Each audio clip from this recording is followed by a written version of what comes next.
அஸ்ஸலாமு அலைக்கும் வலைக்கும் அஸ்ஸலாம் ரஹ்மத்துல்லாஹி வபரகாத்துஹு. ரமலான் மாதத்தில் அதிகமான நன்மைகளை ஈட்டுவதற்காக, மென்மேலும் வளங்களை குவித்துக் கொள்வதற்காக, அதிகமான அளவில் லாபங்களை ஈட்டிக் கொள்வதற்காக, அதன் நோன்புகளிலிருந்தும் அதன் சிறப்பு தொழுகைகளிலிருந்தும் அந்த மாதத்தில் குர்ஆன் ஓதுவதிலிருந்தும் அதன் வணக்க வழிபாடுகளிலிருந்தும் அன்றாட செயல்பாடுகளிலிருந்தும் அதன் இரவுகளிலிருந்தும் அதன் பகல்களிலிருந்தும் இந்த ஆற்றலையும் தகுதியையும் ஈட்டுவதற்காக என்ன செய்ய வேண்டும், எப்படி செயல்பட வேண்டும்?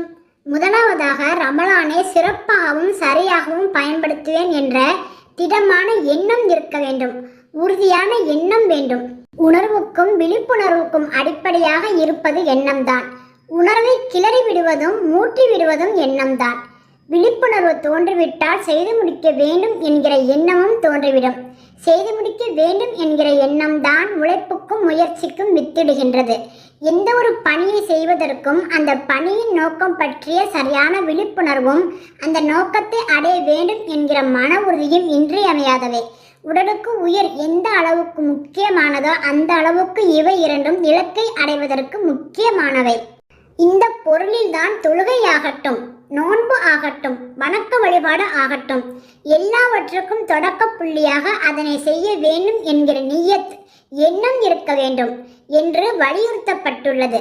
இந்த நியத்துக்கான வாசகங்களை நாவால் சொல்லாத வரை எந்த நற்செயலும் நிறைவேறுவதில்லை என்றும் சில மார்க்க அறிஞர்கள் கருத்து தெரிவித்துள்ளார்கள்.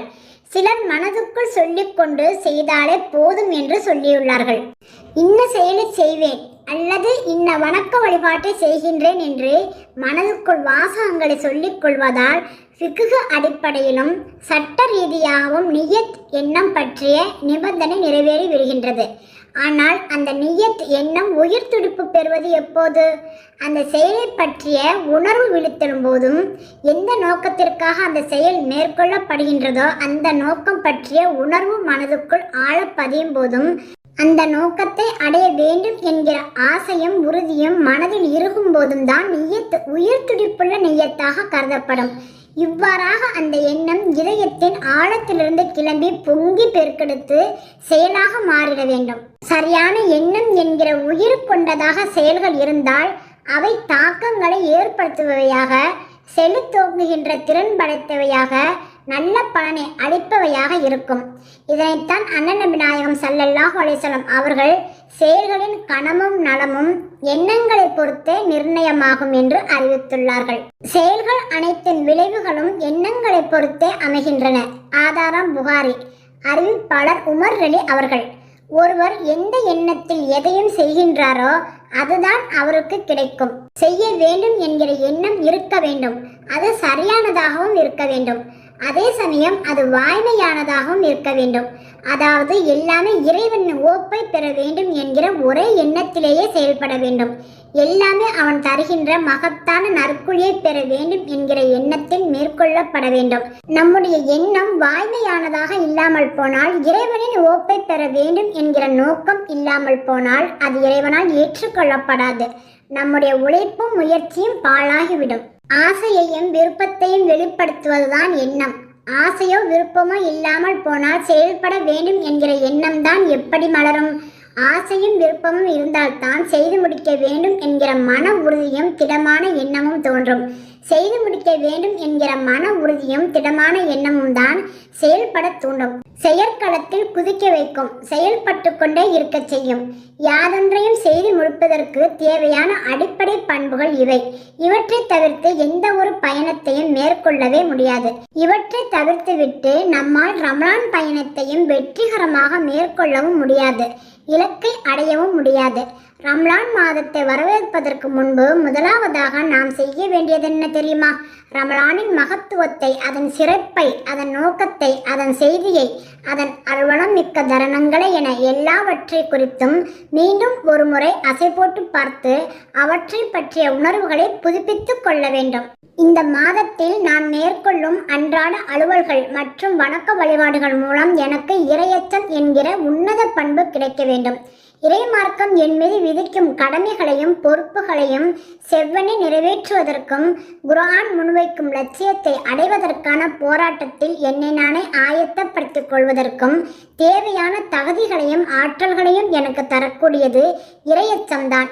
இந்த இறையச்சம் எனக்கு கிடைக்கின்ற வகையில் இந்த மாதத்தில் நான் மேற்கொள்ளும் அன்றாட அலுவல்களும் வணக்க வழிபாடுகளும் அமைய வேண்டும் என்கிற எண்ணத்தை முதலில் மனதில் விதைக்க வேண்டும்.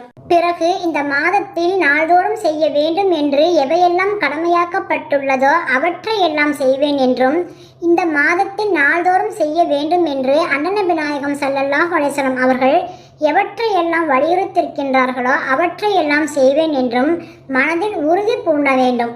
அவற்றோடு இந்த மாதத்தில் மென்மேலும் நன்மைகளை குவிக்க வேண்டும் என்கிற எண்ணத்தில் இன்னினவற்றை நாள்தோறும் செய்வேன் என்று நாமாக தீர்மானித்து விட்டவற்றையும் செய்வேன் என்றும் உறுதி பூண வேண்டும். இவை எல்லாவற்றையும் செய்து முடிப்பதற்கு கடினமாக உழைப்பேன், நிலைத்து நிற்கும் பண்புடன் முழுமையாக பாடுபடுவேன் என்றும் உறுதி பூண வேண்டும். இதற்காக வேண்டி இன்னொன்றையும் செய்வது பெரிதும் பயனளிக்கும். ரமலானுக்கு முந்தைய மாதத்தின் கடைசி நாளிலோ அல்லது ரமலான் மாதத்தின் முதல் நாள் இரவிலோ சில நிமிடங்கள் ஒதுக்கி தனிமையில் அமர்ந்து விடுங்கள். இறைவன் நம்மை பார்த்து கொண்டிருக்கின்றான், நம்மை மிக அருகில் பார்த்து கொண்டிருக்கின்றான் என்கிற உணர்வு மேலிட அவனுடைய புகழை பாடுவோம். அவனுடைய தூதர் முஹம்மது நபி ஸல்லல்லாஹு அலைஹி வஸல்லம் அவர்கள் மீது ஸலவாத் ஓதி கடந்து போன ஆண்டில் செய்த பாவங்களை நினைத்து பார்ப்போம். அவை அனைத்தையும் மன்னித்து விடும்படி அளவிலா கருணையும் இணையிலா கிருபையும் உடைய அல்லாஹ்விடம் மனமுருகி மன்றாடுவோம், பாவ மன்னிப்பு கோருவோம். அதன் பிறகு இறையச்சத்தை பெறுவதற்குத்தான் ரமலான். இந்த இறையச்சத்தின் நறுமணம் எனது வாழ்விலும் பரவ வேண்டும் என்ற அளப்பரிய ஆசையால் மனம் பரப்பரக்க இந்த மாதத்தின் ஒவ்வொரு இரவையும் பகலையும் ஒவ்வொரு மணித்துளியையும் இறையச்சத்தை பெறுகின்ற ஒரே நோக்கத்திற்காக மட்டுமே செலவிடுவேன். எனது வாழ்வின் லட்சியத்தை அடைகின்ற ஆற்றலையும் சக்தியையும் எனக்குள் உருவாக்கிக் கொள்வதற்காக எனக்கு கிடைத்த இந்த பொன்னான வாய்ப்பை சரியாக பயன்படுத்திக் கொள்வேன். அதற்காக வேண்டி ரமலானை சிறப்பாக கழிக்க, அதன் அருள்மலையில் நனைய, அதில் மூழ்கி முத்து எடுக்க அருள் புரிவாய் ரஹ்மானே என்று பிரார்த்திப்போம். அல்லாஹ்வின் அருளையும் உதவியையும் நாம் கோருவோம். என்னுடைய கையை பிடித்து உன்னுடைய வழியில் அழைத்துச் செல்கிறேன் இறைவா என்று மனமுருக பிரார்த்தனை செய்வோம். இறைவனுக்கு அஞ்சுவோம், இறைவனின் கட்டளைக்கு கீழ்ப்படிவோம். அல்ஹம்துலில்லாஹ்.